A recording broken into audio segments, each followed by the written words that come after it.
comment détecter AMA, la nourriture non digérée, et qu'est-ce qu'on peut faire pour ne plus avoir d'AMA. Je suis Rita de la chaîne Ayurnatur, la chaîne où je vous parle de Ayurveda et de naturopathie. Et aujourd'hui, je voudrais vous parler un petit peu de ces toxines qui résultent d'une nourriture que notre système n'arrive pas à digérer. Donc, c'est dans le Charaka Samhita, un texte de référence en Ayurveda, dans le Chikitsastana, le chapitre 15, on va avoir des informations très claires sur comment on va détecter AMA. Donc, AMA, il va être présent si par exemple on a des lourdeurs, des fatigues digestives, c'est-à-dire une fatigue après manger, ou une fatigue permanente tout le temps, ou des lourdeurs digestives, on est plombé après manger. On a des morceaux au niveau des selles par exemple, on a au niveau des urines des petits flocons qui sont par là, qui nagent, on va dire. Si vous mettez dans un petit pot, vous pouvez observer donc ces petits flocons qui nagent par là. Voilà, c'est des différents signes. On peut aussi observer au niveau de la langue, s'il y a une couche qui est présente, un revêtement qui est présent, qui couvre toute la langue, toute complètement ou en partie, il peut y avoir AMA accumulé sur le système de façon générale ou sur une partie. En général, si cette couche elle est présente au niveau de la langue, c'est que AMA, la nourriture non digérée, elle est présente dans le tube digestif. Et donc en général, si c'est une couche blanchâtre, c'est Kapha qui est à l'origine de cette accumulation de AMA, de toxines. Si c'est un revêtement plutôt jaune ou verdâtre, c'est Pitta. Si c'est un revêtement qui est un peu violacé ou noir, c'est plutôt Vata. Si les doshas ne vous parlent pas, je vous invite à regarder la formation gratuite, la playlist de formation gratuite que j'ai ici sur la chaîne YouTube pour que vous commenciez à comprendre un petit peu comment on fonctionne en Ayurveda. Okay? Mais en tout cas, s'il y a une couche, quoi que ce soit la couleur, c'est qu'il y a des toxines, c'est qu'il y a de la nourriture qui est non digérée. Et là, aujourd'hui, je voudrais vous parler d'une autre façon que j'ai trouvée très simplifiée et très parlante.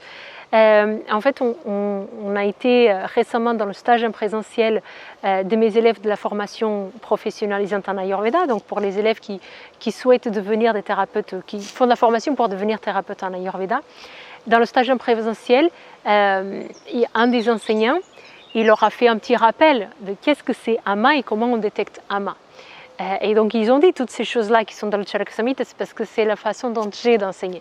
Et il a dit plus simple que ça, il y a 3 choses, et j'ai trouvé ça très parlant. C'est la couleur, l'odeur et la douleur. Pour que AMA il soit présent, il faut la présence de ces 3 choses. Il faut de la couleur, par exemple les selles qui sont colorées d'une certaine façon, les urines qui sont colorées d'une certaine façon. Voilà, il y a de la coloration au niveau de la langue, il y a un changement de couleur quelque part. Il y a de l'odeur, une mauvaise haleine. Mauvaise haleine, elle est aussi dans le Charaka Samhita, j'ai oublié de le dire. Il y a une mauvaise haleine, il y a une odeur corporelle, par exemple une transpiration qui est plus forte que d'habitude. Il y a des personnes que de base elles transpirent plus et ils ont une odeur plus forte que d'autres. Mais peut-être que vous, dans votre quotidien, à un moment donné, vous allez commencer à sentir plus. Et donc ça, c'est peut-être un signe d'AMA. Les selles qui sont plus odorantes qu'il y a d'autres moments, les urines qui sont plus odorantes. Donc, il y a eu la couleur, il y a eu l'odeur, il y a eu de la douleur. Donc, des troubles digestifs, des douleurs digestives, des maux de tête, des migraines, ça c'est dit aussi dans le Charaka Samhita, des maux de tête, différentes douleurs au niveau du corps. Ça peut être un signe d'AMA. Donc, ce n'est pas évident de trouver AMA parce que les signes d'AMA, ils ne sont pas spécifiques forcément d'AMA. Ils peuvent indiquer d'autres choses. Mais pour que AMA il soit présent, il faut l'ensemble de ces 3 choses. La couleur, l'odeur et la douleur. Et donc, j'ai trouvé, ça c'est Sylvain Bozin, un de nos enseignants du stage en présentiel, qui a dit ça aux élèves et j'ai trouvé ça très parlant. Donc, je voulais vous partager aussi cette façon de voir AMA. Et maintenant, une fois qu'on a détecté qu'on a AMA, qu'est-ce qu'on fait? Donc j'ai déjà fait plusieurs vidéos sur ça. Donc je vous ai fait une vidéo sur la décoction de gingembre qui va aider. Je vous ai fait une vidéo sur le Samsarjana Krama qui est un traitement de purification qu'on fait après un panchakarma, un régime de détox par exemple. Je vous mettrai ces vidéos ici dans le descriptif de cette vidéo. les liens pour que vous puissiez compléter cette vidéo. Mais il y a une chose qui est fondamentale. Pour qu'un maïs cesse, il faut manger à sa faim. Il faut manger quand on a faim, il faut manger à sa faim. Parce que ça ne sert à rien de faire des décoctions de gingembre si derrière vous allez manger quand vous n'avez pas faim. Je répète ça tout le temps, mais c'est très facile à dire, c'est pas facile à faire. C'est facile à comprendre, mais plus on comprend et plus j'insiste et plus je répète la même chose, plus vous allez pouvoir le faire et dire ok, je vais tester. Donc si vous faites partie de ceux qui ont été convaincus par ma xème vidéo sur la sensation de faim, mettez-le dans les commentaires. Donc comment vous vous sentez quand vous commencez à manger uniquement quand vous avez faim, quand vous arrêtez de manger parce que vous êtes ennuyé, parce que c'est l'heure, parce que pour raisons sociales, que vous avez arrêté de manger de trop par envie, comment vous vous sentez dans le corps? Est-ce qu'il n'y a pas une joie? Est-ce qu'il n'y a pas une légèreté qui ressort? Est-ce qu'il n'y a pas plus d'énergie quand on mange, quand on a faim? L'explication elle est simple. Si la faim, c'est le signal intelligent du corps pour vous dire les enzymes digestives elles sont prêtes à digérer. S'il n'y a pas la faim, il n'y a pas faim. Il n'y a pas de digestion possible. Donc s'il n'y a pas de digestion possible, la nourriture elle ne va pas se digérer, elle va s'accumuler, elle va créer des maladies. Et pensez qu'on est des êtres humains, on a évolué. L'homme préhistorique, il n'avait pas d'horaire.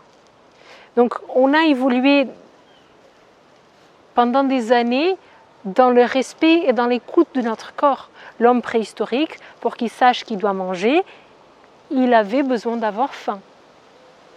Et pour savoir qu'il devait dormir, il avait besoin d'une pression de sommeil. Et les choses elles sont accélérées, surtout dans les dernières années, dans l'après-guerre, mais c'est important de revenir à nos sources. Il y a ces besoins, il y a ces signaux du corps, parce que c'est le corps qui sait quand est-ce qu'il a faim, c'est le corps qui sait quand est-ce qu'il a besoin de dormir. Et c'est lui le seul qu'on doit respecter, parce que c'est lui notre habitat.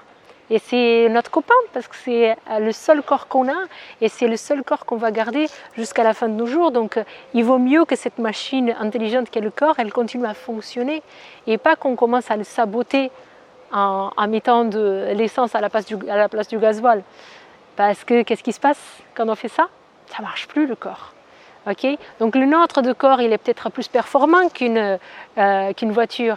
Donc il va durer un peu plus de temps, mais il s'encrasse. Et puis à un moment donné, il y a la maladie qui vient. Donc écoutez ses besoins. Ne le mettez pas dans l'essence quand il ne peut plus le prendre. Parce que ce n'est pas comme la voiture, en fait. La voiture, elle va ressortir l'essence si vous mettez de trop ou quelque chose comme ça. Mais nous, en fait, on ne peut pas la ressortir. Enfin, des fois, on va vomir, etc. Mais on va normalement l'accumuler. Et donner la bonne alimentation aussi. Parce que, encore une fois, si vous mettez de l'essence à la place du gasoil, ça ne marchera pas. Donc, j'espère que cette vidéo vous a plu. Je vous invite à regarder un petit peu toutes les vidéos en lien que je vous mets dans le descriptif. Je vous invite à regarder l'école de formation professionnelle si ça vous intéresse. Et je vous dis à très bientôt pour la prochaine vidéo. Merci.